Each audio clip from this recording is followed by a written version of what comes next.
Here's the funny thing about a mother. What's hers is mine, and what is mine is mine. Because she'll give me anything that she's got. So this is my mom's breakfast.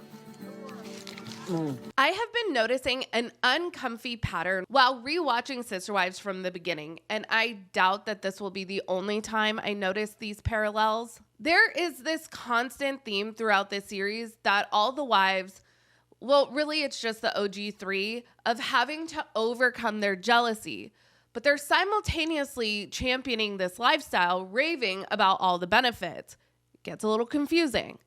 When I did my last video on Kody's family ranch, I couldn't help but notice that the way Kody describes his parents' journey into polygamy is extremely similar to how he describes his relationship with his first wife, Mary. In today's video, I want to talk about coercive control and probably the most blatant example of gaslighting that I have ever seen.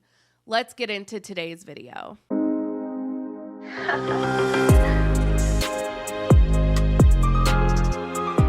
Hey everyone, what's up? It's Sarah and welcome back to my channel. Like I said, in my last video, we talked about Kody's family ranch and I played a lot of clips from season 2, episode 2, which is the episode that the Browns go and visit the ranch. During this episode, Kody reveals to us that it was actually his mother who was the driving force behind the family's conversion to fundamentalism and polygamy. My mother developed a belief in the polygamist lifestyle long before she ever entered into it. So I think my mom was a total force behind my dad coming into the polygamist lifestyle. There are multiple families who the driving force into the polygamist lifestyle, that driving force was actually the woman. Huh. So the driving force between lots of families making the switch to polygamy is the women? Well, so say the men of polygamy. What's a loving husband to do but oblige his wife's deeply held religious convictions of him sleeping with and impregnating other women? These dudes are just trying to be the good guy and they're being put in the impossible position of trying to make everyone happy. Do you feel like you're questioning your reality?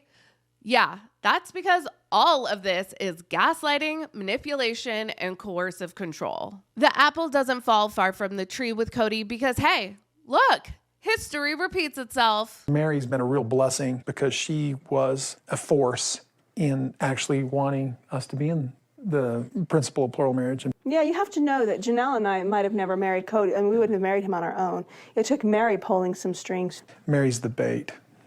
No, she said mergers and acquisitions is what he said. Mary is the driving force. She is in mergers and acquisitions. Christine says none of them would be in this mess if it wasn't for Mary. I want to take a look at a couple things experts have had to say about coercive control and gaslighting. Coercive control was a term that was developed by Evan Stark to help people to understand that domestic abuse is so much more than just normal fighting. It's so much more than just violence. Rather, it's a pattern of behavior that the abuser uses with the motive of taking away the victim's freedom, their liberty, to strip away their sense of self. And check out this clip on gaslighting. This video is about 10 signs of gaslighting, but I wanted to talk about this one sign in particular. Gaslighting is a form of emotional abuse where someone leads you to question your own reality, memory, or perceptions. Gaslighting is intentional, and a gaslighter knows exactly what they're saying and what they're doing. 7. It's your fault. People who gaslight will neglect any responsibility for their actions or for a situation. Instead, they will directly blame others. This can be a repetitive cycle where you may be made to feel like something is your fault, even if it isn't. You may even apologize for things that aren't your fault to make peace with them. If the women are the driving force, luring men into fundamental polygamy, shouldn't the women be a whole heck of a lot happier? Okay, maybe not all women in polygamy, but at least Kody's mother, Janelle, and his first wife, Mary, both of whom he claims wanted the lifestyle way more than he and his dad did. In a tale as old as time, we learn that even Kody's mom had her struggles with the lifestyle. When Cheryl came into the family, I had a difficult time because I was jealous and I took care of kids and she took care of Wynn. It was a difficult thing for me for quite a while. Honestly, I'm happy for them. Good for them. They found their rhythm and worked through their issues. And I put issues in quotations because I'm not working through shit with anyone who's sleeping with my husband. I'm just not. And I'm not working through shit with him either. Sure, couples work through infidelity all the time. I think couples can absolutely heal from that betrayal. But let's call it what it is, a betrayal. That is why these women are having these issues with each other, because this is an atypical relationship setup that the majority of people don't enter into. Sure, there are people who prefer and are capable of participating in a healthy, non-monogamous relationship setup, but that is not what's going on here. This is an entire belief system that is built around the man. The men don't need to do shit to earn love, loyalty, or respect. And these men burden the women and children in this belief system with the emotional and physical labor of tending to a growing family's needs. So this is quite the brilliant gaslighting move that this belief system perpetrates on these women starting when they're young. It's so interesting to me that Kody's mom and Janelle were able to be conned as adults, because this really starts when these women are just girls. Christine had this whole plan of which wife she was going to be. She was being strategic. You want this lifestyle, so you need to convince your husband to live it. Then, if shit goes sideways, he can just come back and say, look what you made me do. I just want you to acknowledge that, I have these jealousy issues. Well, I feel like I'm admitting that what I'm doing is completely and totally unfair. It's there every day, and it's in my face, and it's in Janelle's face, and it's in Christine's face. And it's something that I know is going to help me grow and be a better person. And you've seemed very impatient. I mean, and you've actually said to me, you chose this.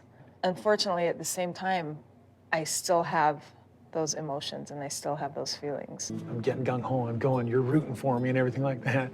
And then you're like, wait, I don't want to see you kiss her. Well, wait, you wanted me to, pursue this. So many thoughts on this clip. First of all, this concept that this is supposed to help you grow and be better as a person, how? Why? Why do you need this particular struggle to help you be a better person? Why can't you, learn another language? Donate your time to those in need, or do some other type of charity work. Those would make you a better person, in my opinion. Why is it that inviting another woman to sleep with your husband is what this belief system has deemed what makes you a better person? Weird flex. And this brings me back to that gaslighting clip. Gaslighting is intentional, and a gaslighter knows exactly what they're saying and what they're doing. A gaslighter knows exactly what they are saying and what they are doing. If Kody builds Mary up to believe that it is she that is empowered and she is the one in the driver's seat leading this family into plural marriage, well, when it all falls apart, it's not because of Kody's behavior, it's because of Mary's feelings. I've said it before and I'll say it again. There actually are positive things that have come out of Kody putting his family on reality TV. The children were exposed to other worldviews, and thus none of them followed in their parents' footsteps. And the OG3 had the resources to leave, which sadly is not something other women who wish to leave similar circumstances have had. And the cherry on top of it all is that it just really exposes Kody as the narcissist that he is. As always, let me know your thoughts down in the comments. Make sure you like this video and subscribe to my channel. Be sure to check out my second channel, Sarah Spills. A link for that will be in the description of this video. Follow me on Instagram, Threads, and X at Reality Squad, and I will catch you guys in the next video. Take care. Have a good one. Much love.